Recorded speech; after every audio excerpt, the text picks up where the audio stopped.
ಶ್ರೀಗುರುಭ್ಯೋ ನಮಃ. ಸೃಷ್ಟಿಸ್ಥಿತ್ಯಪ್ಯೇಹ ನಿಯತಿದೃಶಿತಮೋ ಬಂಧಮೋಕ್ಷಾಶ್ಚ ಯಸ್ಮಾತ್ ಅಸ್ಯ ಶ್ರೀ ಬ್ರಹ್ಮರುದ್ರಪ್ರಭೃತಿ ಸುರನರದ್ವೀಷಶತ್ರುತ್ಮಕಸ್ಯ ವಿಷ್ಣೋರ್ವ್ಯಸ್ತಾ ಸಮಸ್ತಾ ಸಕಲಗುಣನಿಧಿಃ ಸರ್ವದೋಷವ್ಯಪೇತಃ ಪೂರ್ಣಾನಂದೋ ವ್ಯಯೋ ಯೋ ಗುರುರಪಿ ಪರಮಃ ಚಿಂತಯೇತ್ ತಂ ಮಹಾಂತಂ ಜನ್ಮಾದ್ಯಸ್ಯ ಯತೋನ್ಮಯಾದಿತರತಶ್ಚಾರ್ಥೇಷ್ವಭಿಜ್ಞಸ್ವರಾಟ್ तेने ब्रह्महृदाय आदिकवये मुह्यन्ति यं सूरयः तेजो वारिमृदां यथा विनिमयो यत्र त्रिसर्गो मृषा धाम्ना स्वेन सदा निरस्तकुहकं सत्यं परं धीमहि नारायणं नमस्कृत्य नरं चैव नरोत्तमं देवीं सरस्वतीं व्यासं ततो जयमुदीरयेत् कृष्णाय वासुदेवाय हरये परमात्मने प्रणतः क्लेशनाशाय गोविन्दाय नमो नमः. ಶ್ರೀ ಗುರುಭ್ಯೋ ನಮಃ. ಶ್ರೀಮದ್ ಭಾಗವತ ದ್ವಿತೀಯ ಸ್ಕಂದ ದ್ವಿತೀಯೋಧ್ಯಾಯದಲ್ಲಿ 11ನೇ ಶ್ಲೋಕ. ಉನ್ನಿದ್ರ ಹೃತ್ ಪಂಕಜ ಕರ್ಣಿಕಾಲಯೇ ಯೋಗೇಶ್ವರ ಸ್ಥಾಪಿತ ಪಾದ ಪಲ್ಲವಂ ಶ್ರೀಲಕ್ಷಣಂ ಕೌಸ್ತುಭರತ್ನ ಕಂಧರಂ ಅಮ್ಲಾನ ಲಕ್ಷ್ಮ್ಯ ವನಮಾಲಯಾಂಚಿತಂ. ಪರಮಾತ್ಮನನ್ನ ಧ್ಯಾನ ಮಾಡಬೇಕು, ಧಾರಣ ಅಂತ ಹೇಳಿದರು. ಧಾರಣ ಅಂದ್ರೆ ಒಂದೊಂದು ಅವಯವವನ್ನೇ ಚಿಂತನೆ ಮಾಡೋದು. ಧ್ಯಾನ ಅಂದ್ರೆ ಸಂಪೂರ್ಣ ರೂಪವನ್ನ ಚಿಂತನೆ ಮಾಡೋದು. ಧಾರಣ ಅದು ಚೆನ್ನಾಗಿ ಸಿದ್ಧಿಯಾದ ಮೇಲೆ, ಚೆನ್ನಾಗಿ ಪ್ರಾಕ್ಟೀಸ್ ಆದ ಮೇಲೆ ಧ್ಯಾನಕ್ಕೆ ಹೋಗಬೇಕು. ಹಾಗೆ ಅಂತ ಒಟ್ಟು ವಿಚಾರ ಅಂತ ನಾವು ನೋಡ್ತಾ ಇರೋದು. ಅಲ್ಲೂ 3 ಅಧಿಕಾರಿಗಳ ಚಿಂತನೆಯನ್ನು ನೋಡಿದ್ದೀವಿ. ಉತ್ತಮ ಅಧಿಕಾರಿಗಳು, ಮಧ್ಯಮ ಅಧಿಕಾರಿಗಳು, ಅಧಮ ಅಧಿಕಾರಿಗಳು ಅಂತ. ಮಧ್ಯಮ ಅಧಮ ಅಧಿಕಾರಿಗಳು ಎಲ್ಲಿ ಪರಮಾತ್ಮನ ಚಿಂತನೆ ಮಾಡಬೇಕು? ಹಾಗೆ ಅಂದ್ರೆ ಮಧ್ಯಮ ಅಧಿಕಾರಿಗಳು ಸ್ವರೂಪ ದೇಹದಲ್ಲಿ ಇರುವ ಪರಮಾತ್ಮನನ್ನು ಧಾರಣೆ ಅಥವಾ ಧ್ಯಾನ ಮಾಡಬೇಕು. ಇನ್ನು ಅಧಮ ಅಧಿಕಾರಿಗಳು ನಮ್ಮ ಬಾಹ್ಯ ದೇಹದಲ್ಲಿ ಇರತಕ್ಕ ಆ ಹೃದಯ ಆಕಾಶದಲ್ಲಿ ಇರತಕ್ಕ ಪರಮಾತ್ಮನ ರೂಪವನ್ನ ಚಿಂತನೆ ಮಾಡಬೇಕು. ಹಾಗೆ ಅಂತ ನಾವು ನೋಡಿದ್ದೇವೆ. ಏನು ಅಂತ ಚಿಂತನೆ ಮಾಡಬೇಕು ವಿಷ್ಣುವನ್ನ? ಹಾಗೆ ಅಂತ ಪ್ರಶ್ನೆ ಬಂದಾಗ ಹಿಂದಿನ ಶ್ಲೋಕದಲ್ಲಿ ನೋಡಿದ್ದೀವಿ. ಪ್ರಸನ್ನ ವಕ್ತ್ರಂ, ಹಾಗೆ ಅಂತ ಪ್ರಸನ್ನ ಮುಖನಾಗಿ ಪರಮಾತ್ಮ ಕಮಲದಂತ ಕಣ್ಣುಗಳು ಮತ್ತು ಪೀತಾಂಬರವನ್ನು ಧರಿಸಿದ್ದಾನೆ, ಮಂದಹಾಸದಿಂದ ಕೂಡಿದ್ದಾನೆ. ಅವನ ಶರೀರ ಎಲ್ಲವೂ ಕೂಡ ಬಂಗಾರಮಯವಾಗಿದೆ. ಮತ್ತೆ ಕಿರೀಟ, ಕುಂಡಲ ಇವುಗಳೆಲ್ಲ ಹೊಳೆಯುತ್ತಾ ಇದೆ ರತ್ನಗಳಿಂದ, ಮಹಾರತ್ನ ಅವುಗಳಿಂದ ಹೊಳೆಯುತ್ತಾ ಇದೆ ಅಂತ ಹೇಳಿದರು. ಅದಾದ ಮೇಲೆ ಬರತಕ್ಕದ್ದು ಉನ್ನಿದ್ರ ಹೃತ್ಪಂಕಜ ಕರ್ಣಿಕಾಲಯೇ, ಶೋಭಿಸ್ತಾ ಇರತಕ್ಕ ಹೃದಯ ಆಕಾಶದಲ್ಲಿ ಯೋಗೇಶ್ವರ ಸ್ಥಾಪಿತ ಪಾದಪಲ್ಲವಂ, ಪರಮಾತ್ಮನ ಪಾದಾರವಿಂದದಲ್ಲೇ ಪಾದ ಕಮಲದಲ್ಲಿ ಮನಸ್ಸನ್ನ ಇಟ್ಟವರಾಗಿ, ಶ್ರೀಲಕ್ಷಣಂ, ಪರಮಾತ್ಮನ ವಕ್ಷಸ್ಥಲದಲ್ಲಿ ಶ್ರೀವತ್ಸ ಚಿಹ್ನೆ ಇದೆ ಹಾಗೆ ಅಂತ ಚಿಂತಿಸುತ್ತಾ, ಕೌಸ್ತುಭ ರತ್ನ ಕಂದರ ಅಮ್ಲಾನ ಲಕ್ಷ್ಮಿಯ, ಕಂಠದಲ್ಲಿ ಕುತ್ತಿಗೆಯಲ್ಲಿ ಕೌಸ್ತುಭ ಮತ್ತು ವನಮಾಲ ಇವುಗಳಿಂದ ಶೋಭಿಸ್ತಾ ಇದೆ ಅಂತ ಇರತಕ್ಕ ವನಮಾಲಯಾಂಚಿತಂ, ವನಮಾಲೆಯ ರೂಪದಲ್ಲಿ ಬ್ರಹ್ಮದೇವರು ಇತ್ಯಾದಿಗಳು ಇದ್ದಾರೆ. ಕೌಸ್ತುಭ ಮಣಿ ಅಂದ್ರೆ ಅದು ಬ್ರಹ್ಮದೇವರೇ. ಅಂತ ವನಮಾಲೆ ಅಂದ್ರೆ ಲಕ್ಷ್ಮಿ, ಲಕ್ಷ್ಮಿಯಿಂದ ಪೂಜಿತನಾದ ಅಮ್ಲಾನ ಲಕ್ಷ್ಮಿಯ. ಮ್ಲಾನ ಅಂದ್ರೆ ಬಾಡೋದು, ಅಮ್ಲಾನ ಅಂದ್ರೆ ಎಂದಿಗೂ ಬಾಡದ ಮಾಲೆ, ಅದು ವನಮಾಲೆ ಅಂತ. ಅಂತಹ ಲಕ್ಷ್ಮಿಯ ರೂಪಳಾಗಿರತಕ್ಕ ಆ ವನಮಾಲೆ, ಅದರಿಂದ ಪರಮಾತ್ಮ ಪೂಜಿತನಾಗಿದ್ದಾನೆ. ಅಂತಹ ವನಮಾಲೆಗಳಿಂದ ಪರಮಾತ್ಮನನ್ನ ಭಕ್ತರು ಪೂಜೆ ಮಾಡ್ತಾರೆ. ಅಂತ ಪೂಜಿತನಾದ ಪರಮಾತ್ಮನನ್ನ ನಾವು ಹೃದಯದಲ್ಲಿ ಚಿಂತನೆ ಮಾಡಬೇಕು ಅಂತ ಹೇಳ್ತಾರೆ. ವಿಭೂಷಿತಂ ಮೇಖಲಯಾಂಗುಲೀಯಕೈರ್ಮಹಾಧನೈರ್ನೂಪುರ ಕಂಕಣಾದಿಭಿಃ ಸ್ನಿಗ್ಧಾಮಲೈ ಕುಂಚಿತ ನೀಲ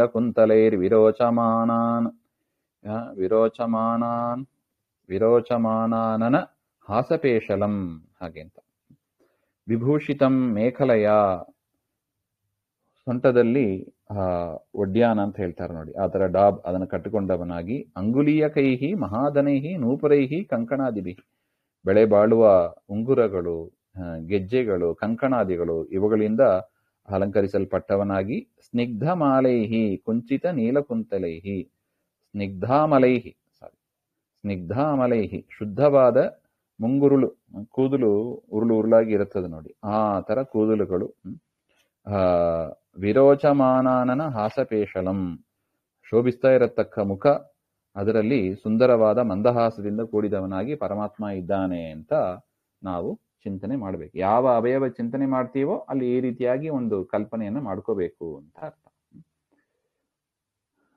ಇನ್ನು ಅಧೀನಲೀಲಾ ಹಸಿತೇಕ್ಷಣೋಲ್ಲಸದ್ ಭ್ರೂಭಂಗ ಸಂಸೂಚಿತ ಭೂರ್ಯನುಗ್ರಹಂ ಈಕ್ಷೇತ ಚಿಂತಾಮಯಮೇನಮೀಶ್ವರಂ ಯಾವನ್ಮನೋಧಾರಣಯಾವತಿಷ್ಠತೆ. ಇನ್ನು ಅಧೀನಲೀಲಾ ಹಸಿತೇಕ್ಷಣೋಲ್ಲಸತ್.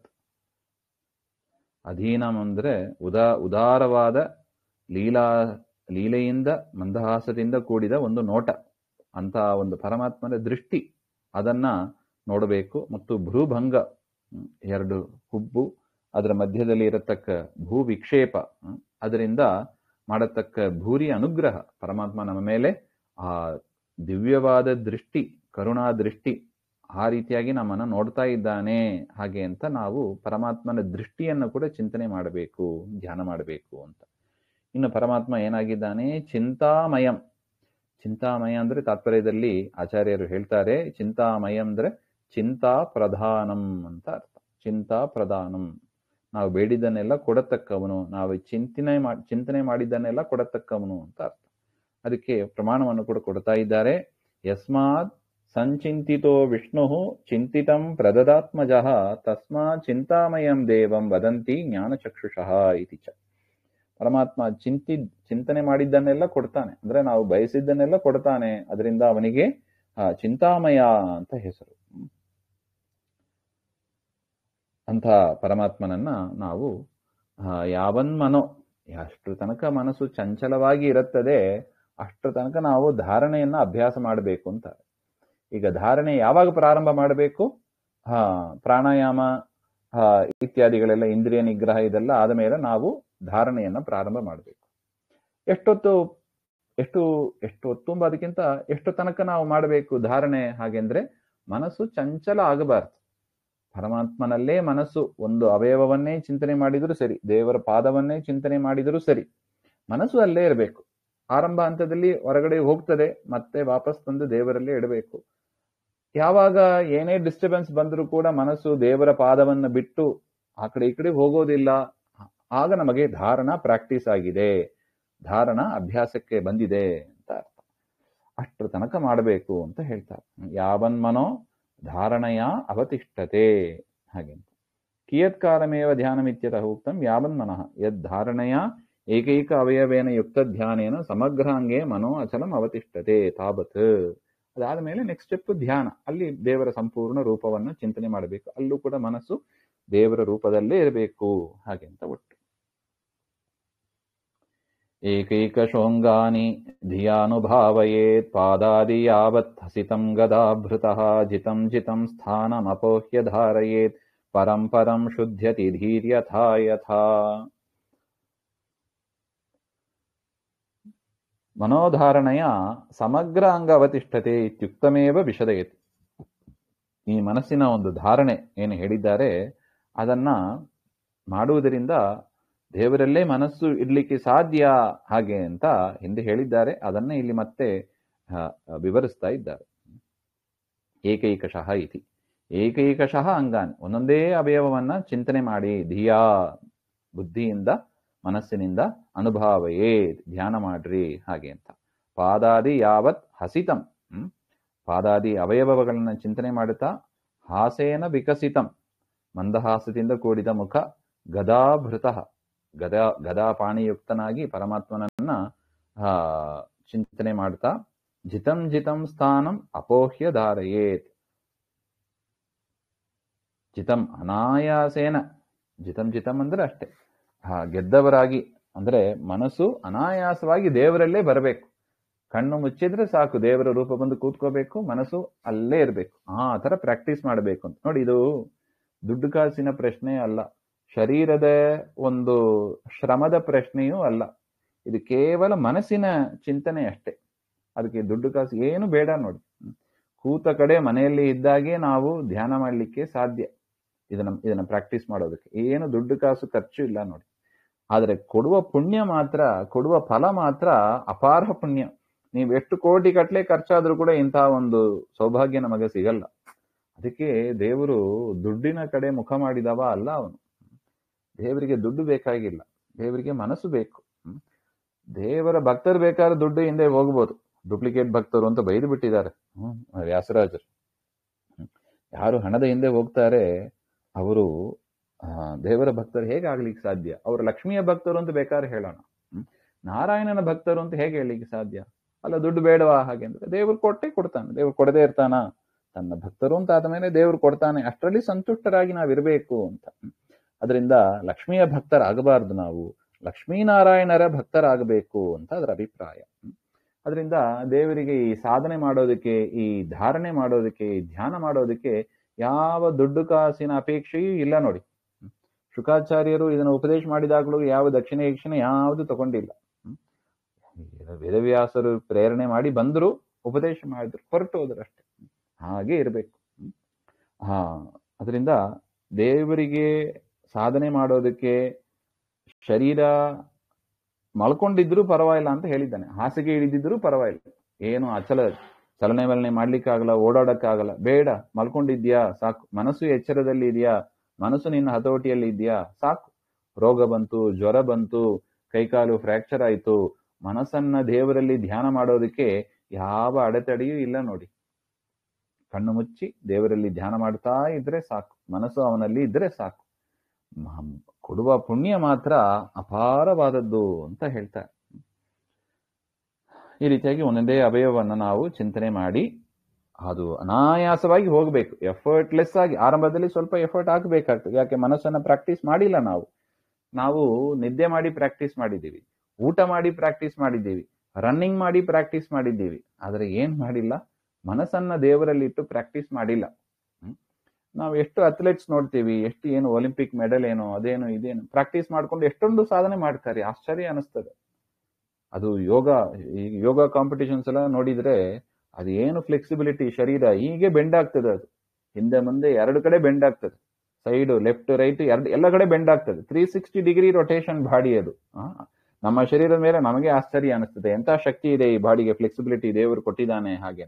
ಅದು ಪ್ರಾಕ್ಟೀಸ್ ಇಂದ ಬರುತ್ತದೆ. ಅದು ಏನೇ ಆಗ್ಲಿ ಮನಸ್ಸಿನ ಪ್ರಾಕ್ಟೀಸ್ ಅನ್ನು ಮಾಡ್ಲಿಕ್ಕೆ ಸಾಧ್ಯ ಅಂತ ಹಿರಿಯರು ಹೇಳಿದ್ದಾರೆ. ನಮಗೆ ವಿಶ್ವಾಸ ಇಡ್ಬೇಕಷ್ಟೇ. ನಾವು ಏನೋ ಆಗದೇ ಇರುವ ಕೆಲಸ ಅಂತ ನಾವು ಕೈ ಜಾಡಿಸ್ಕೊಂಡು ಹೋಗಬಾರ್ದು.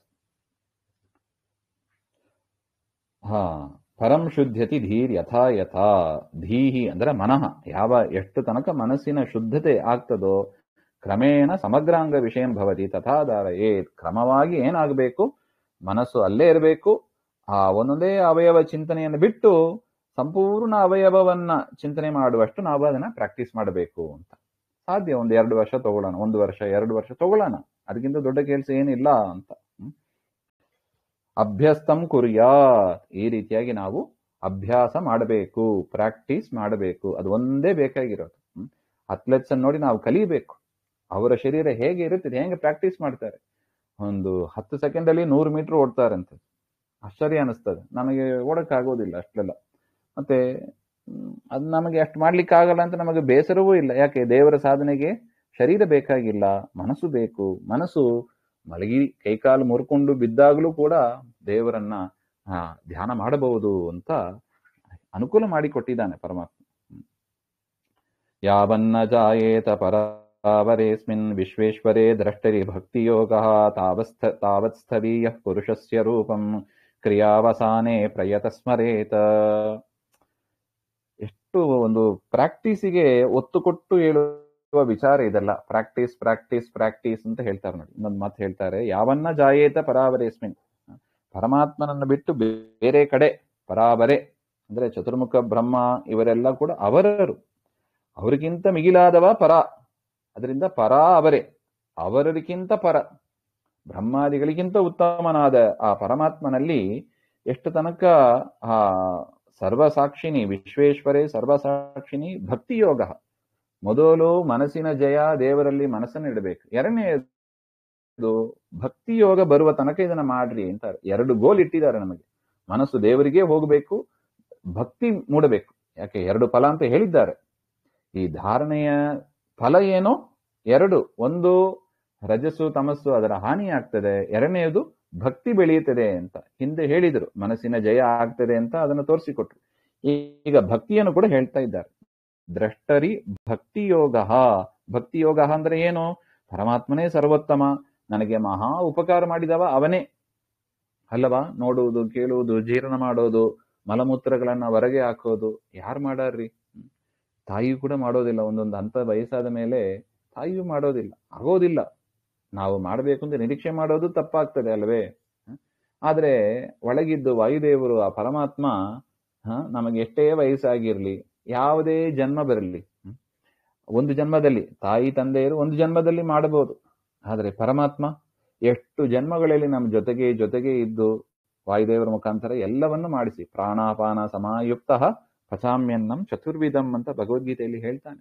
ತಿಂದ ಅನ್ನವನ್ನು ಕೊಟ್ಟು ಅನ್ನ ಜೀರ್ಣ ಆಗುವಂತೆ ಮಾಡಿ, ಜೀರ್ಣ ಆಗಿ ಇಂದ್ರಿಯಗಳಿಗೆ ಶಕ್ತಿ ಬರುವಂತೆ ಮಾಡಿ, ಎಷ್ಟು ವ್ಯವಸ್ಥೆ. ಅದು ಒಂದಿನದ ಆಟ ಅಲ್ಲ. ಅದು ಇವತ್ತು ಒಂದಿನ ಆಯ್ತು ಮುಗೀತು, ರಗಳೆ ಮುಗೀತು, ಇಲ್ಲ. ಪ್ರತಿ ದಿವಸ ಆಗಬೇಕು. ಪ್ರತಿ ದಿವಸ ಒಂದು ಜೀವರಾಶಿ ಅಲ್ಲ, ಎಷ್ಟು ಜೀವರಾಶಿಗಳಿದ್ದಾರೆ. ಅದರಿಂದಲೇ ಹೇಳೋದು ಮಾತರಮೇ ಮಾತರಿಶ್ವನ್. ವಾಯುದೇವರು ನಮಗೆ ತಾಯಿ. ಮಾತಾ ನೃಸಿಂಹಶ್ಚ ಪಿತಾ ನೃಸಿಂಹ. ನರಸಿಂಹದೇವರೇ ತಾಯಿ, ನರಸಿಂಹದೇವರೇ ತಂದೆ, ಹಾಗೆ ಅಂತ. ತಂದೆ ತಾಯಿಯರ ಸ್ಥಾನದಲ್ಲಿ ಮುಖ್ಯ ಪ್ರಾಣ ದೇವರನ್ನ, ಅವರಂತರ್ಯಾಮಿಯಾದ ಪರಮಾತ್ಮನನ್ನು ಕೂಡ ನಾವು ಕಾಣಬೇಕು, ಹಾಗೆ ಅಂತ ಚಿಂತನೆ. ಅದರಿಂದ ಆ ದೇವರು ಮಾಡಿದ ಉಪಕಾರವನ್ನ ಸ್ವಲ್ಪ ಸ್ಮರಿಸ್ಕೋಬೇಕು ಅಂತ ನಾವು. ಸ್ಮರಿಸಿಕೊಂಡ್ರೆ ನಮ್ಮಲ್ಲಿ ಭಕ್ತಿ ಬರುತ್ತದೆ. ನಮ್ಮಲ್ಲಿ ಭಕ್ತಿ ಬರೋದಿಲ್ಲ, ಯಾಕೆಂದ್ರೆ ಮಾಡಿದ ಉಪಕಾರವನ್ನ ಮರೆಯುವವರು ನಾವು. ಹಂಗಾಗಬಾರದು. ದೇವರು ಮಾಡಿದ ಉಪಕಾರವನ್ನ ಸ್ಮರಿಸಬೇಕು. ಅದು ಎಷ್ಟು, ಅದಕ್ಕೆ ಒಂದು ಉದಾಹರಣೆ ಕೊಡೋದಂದ್ರೆ ತಾಯಿಯನ್ನೇ ಕೊಡ್ತಾರೆ ಅವರು. ಯಾಕಂದ್ರೆ ನಮಗೆ ಹೆಚ್ಚು ಪ್ರೀತಿ ಮಾಡುವವರು ಅಂದ್ರೆ ತಾಯಿನೇ. ಭೂಲೋಕದಲ್ಲಿ ನಮ್ಮನ್ನ 9 ತಿಂಗಳು ಗರ್ಭದಲ್ಲಿ ಧರಿಸಿ ಪಾಲನೆ ಪೋಷಣೆ ಮಾಡಿ ಒಂದು ಶೇಪ್, ಒಂದು ಆಕಾರ ಬರುವಷ್ಟು ಭಾರಿ ಪ್ರಯತ್ನ ಪಟ್ಟವರು ಆ ತಂದೆ ತಾಯಿಗಳು. ಅದರಿಂದ ಅದರಲ್ಲೂ ತಾಯಿ ಒಂದು ಹೆಜ್ಜೆ ಜಾಸ್ತಿ ಇದ್ದಾರೆ. ಅದರಿಂದ ಆ ತಾಯಿ ಮಾತೃ ದೇವೋಭವ ಅಂತ ಹೇಳ್ತಾರೆ ನೋಡಿ. ಆ ತಾಯಿ ಒಳಗಿದ್ದು ಕೂಡ ಇದನ್ನೆಲ್ಲ ಮಾಡಿದವ ಯಾರು? ತಾಯಿಯ ಮುಖಾಂತರ ರಕ್ಷಣೆಯನ್ನು ಕೊಟ್ಟವ ಯಾರು? ಪರಮಾತ್ಮನೇ.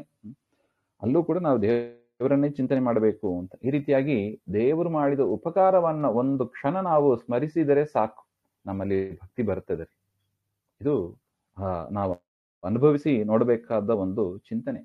ಏನ್ ಮಾಡ್ಬಿಟ್ಟ ದೇವ್ರು ನನಗೆ ಹಾಗೆ ಅಂತ ಕೇಳ್ಬೋದು, ಒಂದು ಕ್ಷಣದಲ್ಲಿ ಕೇಳ್ಬಿಡ್ಬೋದು. ಆದ್ರೆ ಯೋಚನೆ ಮಾಡಿ, ನಮಗೆ ಇವತ್ತು ಒಂದು ತುತ್ತು ಊಟ ಹೋಗ್ಬೇಕು, ಮಧ್ಯಾಹ್ನ ಎಲ್ಲ ಊಟ ಮಾಡಿದ್ದೀವಿ, ಒಂದು ತುತ್ತು ಊಟ ಆಡ್ಬೇಕು. ನಮ್ದು ಪ್ರಯತ್ನ ಏನು? ದುಡ್ಡು ತರೋದು, ಅಂಗಡಿಯಿಂದ ಸಾಮಾನು ತರೋದು, ಬೇಯಿಸೋದು, ನೈವೇದ್ಯ ಮಾಡೋದು, ತಿನ್ನೋದು ಅಷ್ಟೇ. ಆದ್ರೆ ದೇವ್ರದ್ದು ಅಷ್ಟೇ ಎಲ್ಲ ನೋಡಿ.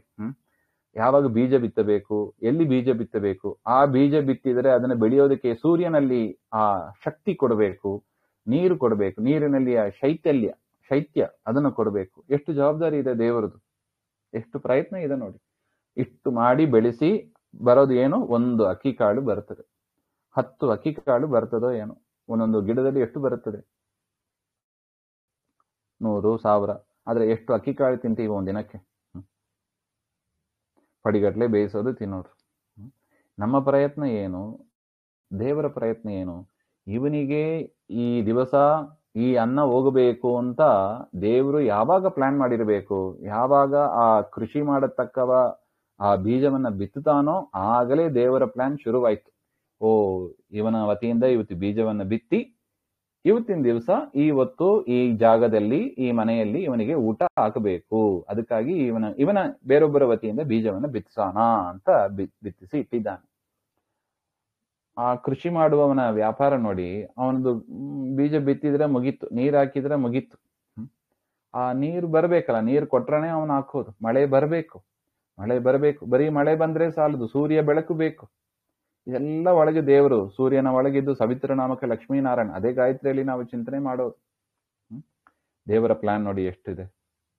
ಇದು ಒಂದು ಅಕ್ಕಿಯನ್ನ ಬೆಳೆಸಿ, ಆ ಗಿಡವನ್ನ ಬೆಳೆಸಿ, ಭತ್ತವನ್ನ ಬೆಳೆಸಿ, ಆ ಭತ್ತವನ್ನ ತೆಗೆದು, ಆ ಉಮಿ ಅಂತ ಹೇಳ್ತಾರೆ, ಅದನ್ನ ತೆಗೆದು, ಒಳಗೆ ಅಕ್ಕಿ ಇರ್ತದೆ, ಅದನ್ನ ತೆಗೆದು ಅದನ್ನ ಅಂಗಡಿಗೆ ಮೂಟೆಯಲ್ಲಿ ಹಾಕಿ ಅಂಗಡಿಯಲ್ಲಿ ತಂದು ಒಬ್ಬನ ವತಿಯಿಂದ ಟ್ರಾಕ್ಟರೋ ಏನೇನೋ ವ್ಯವಸ್ಥೆ ಮಾಡಿ, ಅದೆಲ್ಲದರ ಒಳಗೂ ದೇವರೇ ಇದ್ದಾನೆ.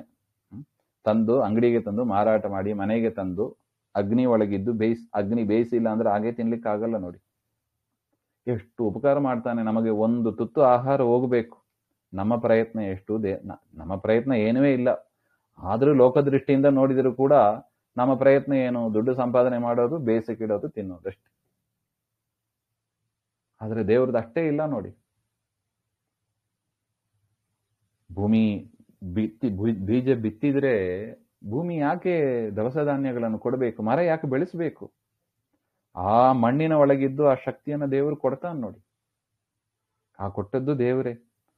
ಆ ರೀತಿಯಾಗಿ ಒಂದೊಂದು ಅಗುಳನ್ನು ನಾವು ತಿನ್ನುವಾಗಲೂ ಕೂಡ ದೇವರನ್ನ ಎಷ್ಟು ಸ್ಮರಿಸಿಕೊಂಡ್ರು ಕೂಡ ಕಡಿಮೆ ಅದು. ಅಷ್ಟು ಉಪಕಾರ ಮಾಡಿದ್ದಾನೆ. ಅದಕ್ಕೆ ಒಂದು ಉಪವಾಸ ಮಾಡಿದ್ರೆ ಕಷ್ಟ ಆಗ್ತದೆ ನೋಡಿ ನಮಗೆ. ಒಂದು ಏಕಾದಶಿ ಮಾಡು, ಏನ್ರಿ ಅನ್ನ ಅಂತ ಹೇಳ್ತೀರಿ ಹಂಗೆಂದ್ರೆ, ಒಂದು ಏಕಾದಶಿ ಉಪವಾಸ ಮಾಡಿ ಗೊತ್ತಾಗ್ತದೆ ಅನ್ನದ ಮಹಿಮೆ, ನೀರಿನ ಮಹಿಮೆ. ಒಂದ್ ದಿವಸ ನೀರು ಕುಡಿದೇ ಇರೋಣ, ಹೇಗಿರ್ತದೆ? ನೀರು ಕುಡಿಯುವಾಗ ದೇವರನ್ನ ಸ್ಮರಿಸ್ತೀವ? ಯೋಸೌ ಸರ್ವಗತೋ ದೇವಃ ಚಿತ್ಸ್ವರೂಪೋ ನಿರಂಜನ ಸಯೇವ ದ್ರವರೂಪೇಣ ಗಂಗಾಂಬೋ ನಾತ್ರ ಸಂಶಯ ಅಂತ ಹೇಳ್ತಾರೆ. ಪ್ರಸಿದ್ಧ ಶ್ಲೋಕ ಇದು. ಆ ಪರಮಾತ್ಮನೇ ದ್ರವರೂಪದಲ್ಲಿ ನೀರಾಗಿ ಅರಿತಾ ಇದ್ದಾನೆ ಅಂತ. ಯಾಕೆ? ಜನರಿಗೆ ಬಂದ ಆ ಬಾಯಾರಿಕೆಯನ್ನು ಪರಿಹಾರ ಮಾಡಬೇಕು ಹಾಗೆ ಅಂತ. ಎಂತ ಕರುಣೆ ನೋಡಿ. ಯಾವ ತಂದೆ ತಾಯಿ ಈ ರೀತಿಯಾಗಿ ಮಾಡ್ತಾರೆ? ದೇವರ ಉಪಕಾರವನ್ನ ಸ್ಮರಿಸ್ತಾ ಹೋದರೆ ಎರಡು ಸಾಕು. ಅನ್ನ ನೀರಿನ ವ್ಯವಸ್ಥೆ. ನಮಗೆ ನಮ್ಮ ಪ್ರಯತ್ನ ಇಷ್ಟೇ, ಬಾಯಿ ಒಳಗೆ ಹಾಕೋದು, ಒಂದೊಂದನ್ನ 25 ಬಾರಿ ಅಗಿಬೇಕು ಅಂತ ಹಲ್ಲನ್ನು ಕೊಟ್ಟಿದ್ದಾನೆ ನಮಗೆ. ಯಾವ ತಂದೆ ನೋಡಿ, ಯೋಚನೆ ಮಾಡಿ, ತಾನು ಹಲ್ಲನ್ನು ಕೊಟ್ಟದ್ದು ಯಾರು? ಅಗಿಯುವಂತೆ ಮಾಡ್ತಾನೆ. ನಮ್ದಷ್ಟೇ, ಅಗದು ಒಳಗೆ ತಳ್ಳಿದರೆ, ಹೊಟ್ಟೆ ಒಳಗೆ ಹೋದರೆ ಆಹಾರ ಮುಗಿತು. ಅಷ್ಟಕ್ಕೆ ದೇವರದು ನಿಲ್ಲೋದಿಲ್ಲ. ಒಳಗೆ ಹೋಗಿ ಅದು ಜೀರ್ಣ ಆಗಬೇಕು. ಅದನ್ನ ಎಲ್ಲ ಕಡೆ ತೆಗೆದುಕೊಂಡು ಹೋಗಬೇಕು.